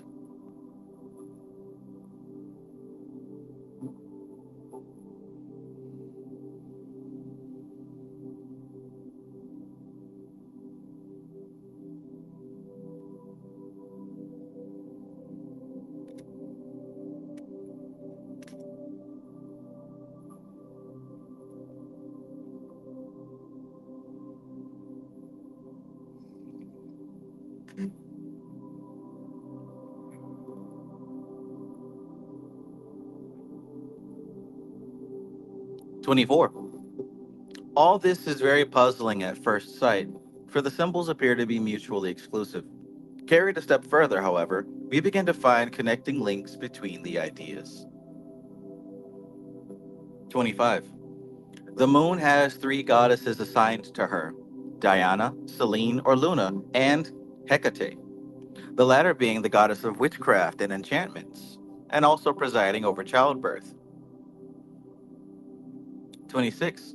There is also a very important moon god, none other than Thoth himself, Lord of Magic. So then, when we find Hecate in Greece and Thoth in Egypt, both assigned to the moon, we cannot fail to recognize the importance of the moon in matters magical. What then is the key to the magical moon, who is sometimes a virgin goddess and sometimes a fertility goddess? The answer is not very far to seek. It is to be found in the rhythmical nature of the moon, and in fact, in the rhythmical nature of sex life in the female. There are times when Diana is many breasted. There are times when her hounds tear the intruder to pieces. In dealing with the rhythms of Luna, we are dealing with etheric, not physical conditions. The magnetism of living creatures waxes and wanes with a definite tide. It is a thing that is not difficult to observe when one knows what to look for. It shows itself most clearly in relations between persons in whom magnetism is fairly evenly balanced. Sometimes one will be in the ascendant and sometimes the other. 29. Now it may be asked, if the sphere of Yasod is etheric, why are the generative organs assigned to this sphere? For surely their function is physical, if anything is. The answer to that question is to be found in the knowledge of the subtler aspects of sex, which appears to be entirely lost to the Western world.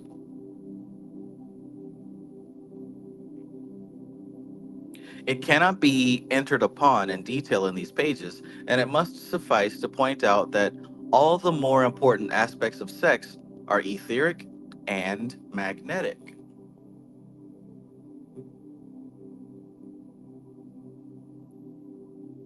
We might liken it to an iceberg, 5/6 of whose bulk is below the surface.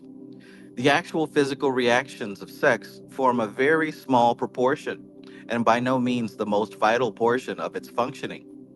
It is owing to our ignorance of this that so many marriages fail to fulfill the purpose of the welding of two halves into a perfect whole.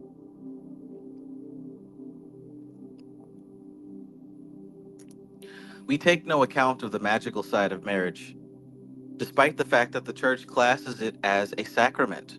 Now, a sacrament is defined as an outward and visible sign of an inward and spiritual grace. And it is that inward and spiritual grace which is so seldom found in the marriage act of the Anglo Saxon races, with their relatively frigid temperament and contempt for the body. That inward spiritual grace, which makes of marriage a true sacrament after its kind, is not the grace of sublimation or renunciation or a purity of denial and abstention.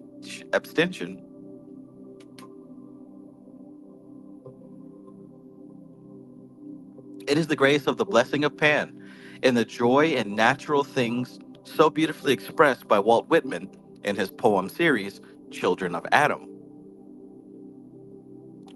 31. The assignation to Yasod of the perfumes and sandals is very significant. These two things play a very important part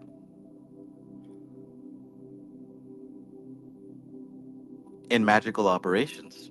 The sandals, or soft, heelless slippers that give free play to the foot, are always used in ceremonial work to tread the magical circle.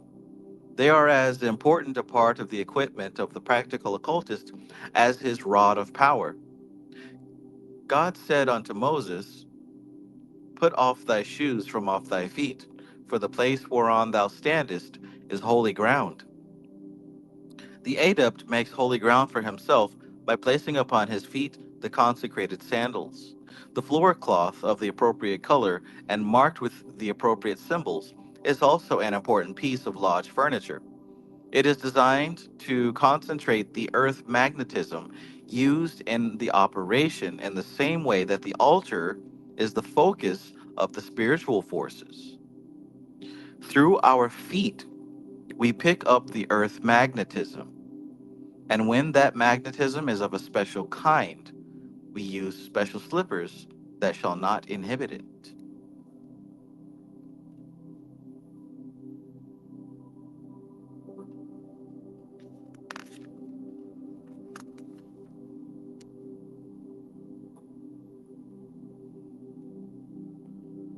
The perfumes, too, are very important in ceremonial operations, for they represent the etheric side of the affair. Their psychological influence is well known, but the fine art of using them psychologically has been but little studied outside occult lodges. The use of perfumes is the most effectual way of playing on the emotions, and consequently of changing the focus of consciousness. How quickly do our thoughts turn away from earthly things when the drifting smoke of incense comes to us from the high altar? How quickly do they return to them again when we get a whiff of patchouli from the next pew?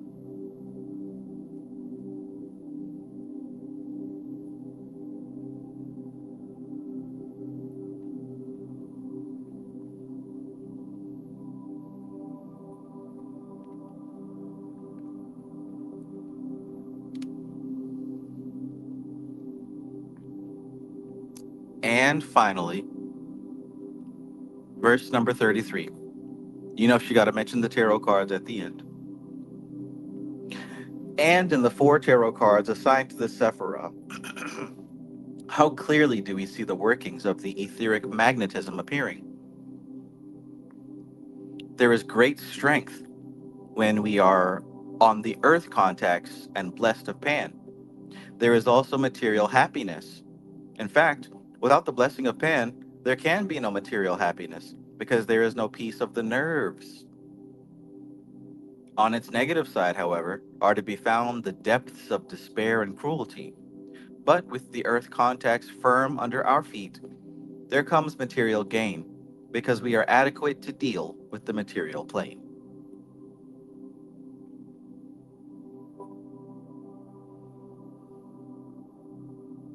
And there we have it, my friends. That was the chapter on Yesod. Number 9. Lots of nines happening, right? The 9 year, the 9 hermit card, the ninth Sephirah of Yesod.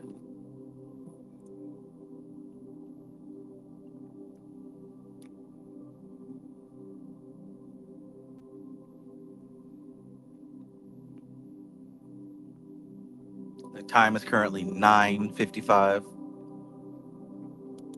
Fat Tony posts 999. 45 people in the chat. That equals 9. 4 plus 5.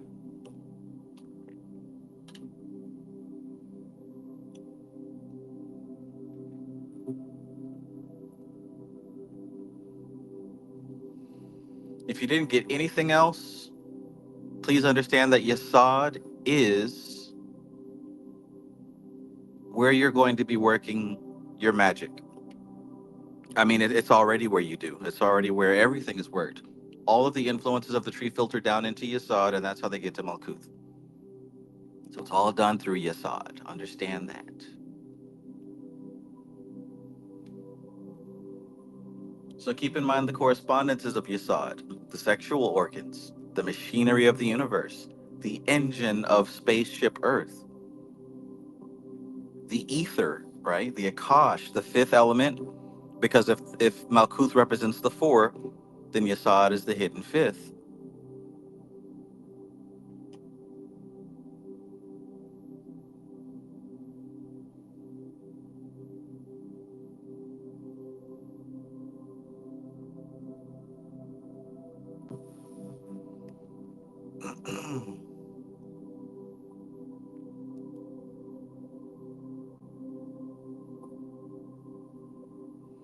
Good to go, good to go. Shim L, I'm not seeing a link. I don't know if you posted it, but I don't see a link. Does anybody see a link? Maybe I need to fix something.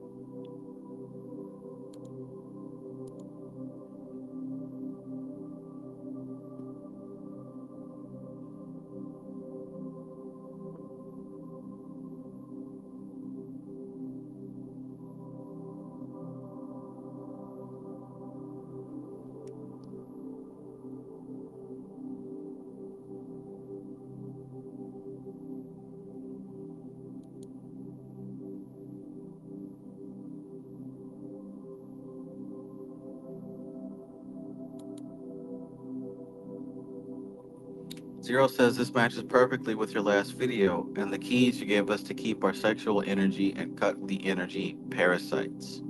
Yes.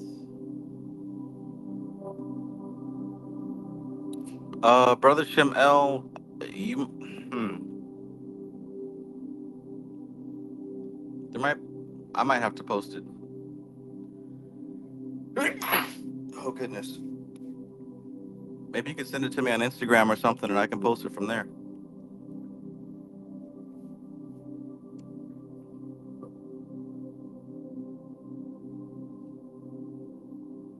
Thank you.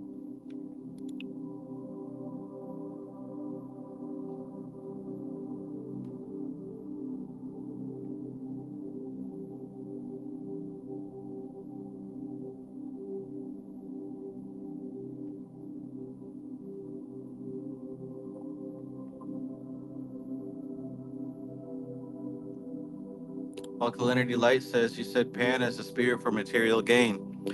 That's what I read. That's what I read. I mean, Pan is most definitely an earth spirit of fertility. So whenever you see an earth spirit of fertility, you're definitely dealing with material gain.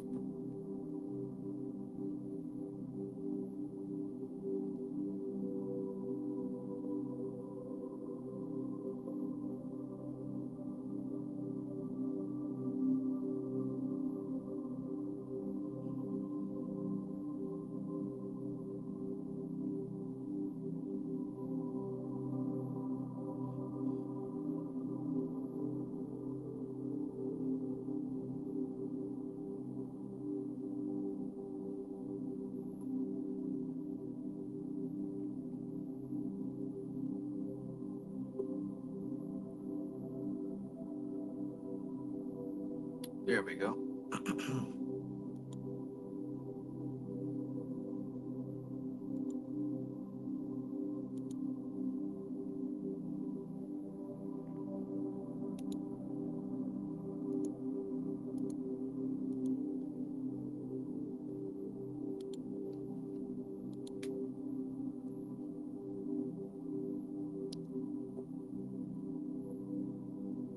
Okay, here's the link.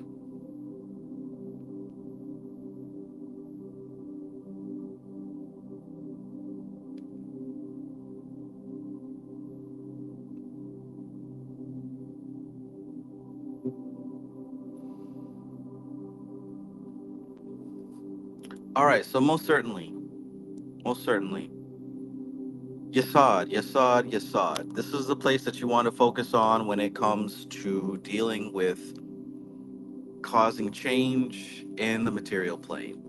It has to filter down through Yasad. As she said, that Yasad is the positive aspect of the battery, Malkuth is the negative.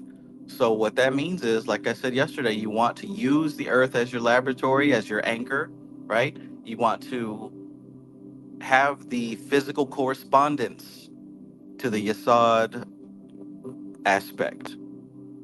That's why we have symbols and sigils and figurines and things like that. I've been working a whole lot with certain fairy elementals, so I have to get my correspondences in check. My last one broke. But yeah, even also when it comes to, like I said, clearing off your ancestor altar and reorganizing it, that is something symbolic of what's happening in the etheric plane, etc., etc.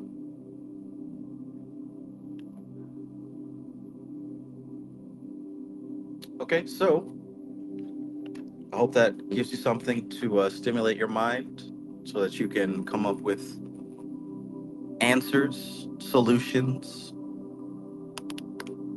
practicality.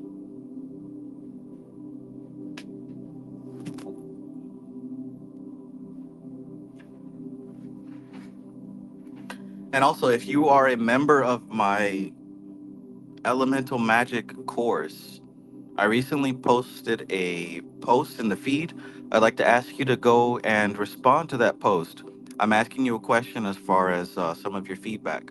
So if you've taken the course or you are taking the course, please visit the website again, check out the question I posted, and give me a response. I would greatly, greatly appreciate that. All right, so does anyone have any questions or anything else concerning Yasad or anything to do with Qabalah or anything else that's going on right now?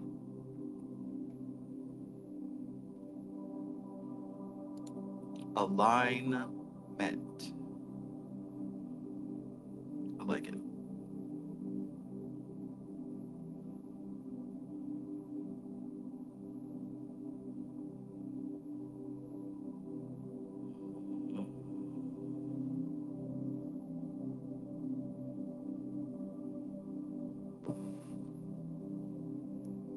Okay. Well, if there's not any questions, then I suppose we shall keep it moving.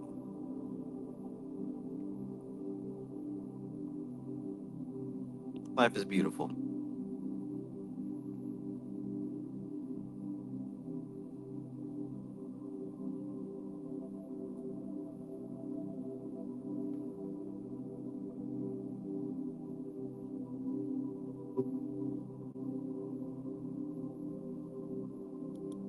Brother Shamel says, when do we meet the Holy Guardian Angel? Hey, when you're ready, my friend. When you're ready. Definitely when you die, that's for sure. Zero says, I have a question about Maha Shivratri. It's coming on the 26th. Yeah, I always celebrate when I can.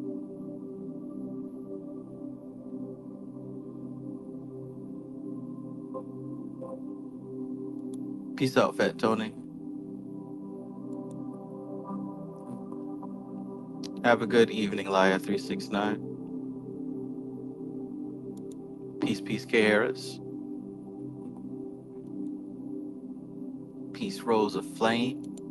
Peace, Brother Shemel. Brother Shemel says, I hope to see you all on Discord. Peace and love. I posted the link there above if you're interested in joining up on the Discord, on Shemel's Discord. The link is there.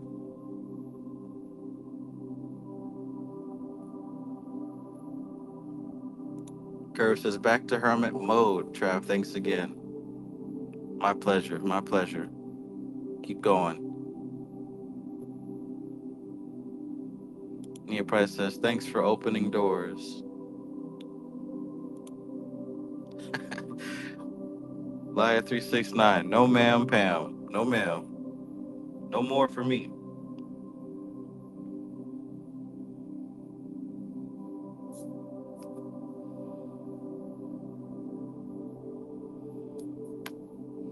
All right, y'all. I'm rolling out. This is TK Trav, aka Travis Magus, here with LVX777. Expect great things. Expect great things this hermit year. Bigger, better, more love, more gratitude, more appreciation, more peace, more self knowledge, self awareness, more opportunities being taken advantage of. And like I said before, I'll say again, more love, more self love, more love for the people around you, for the environment. Love.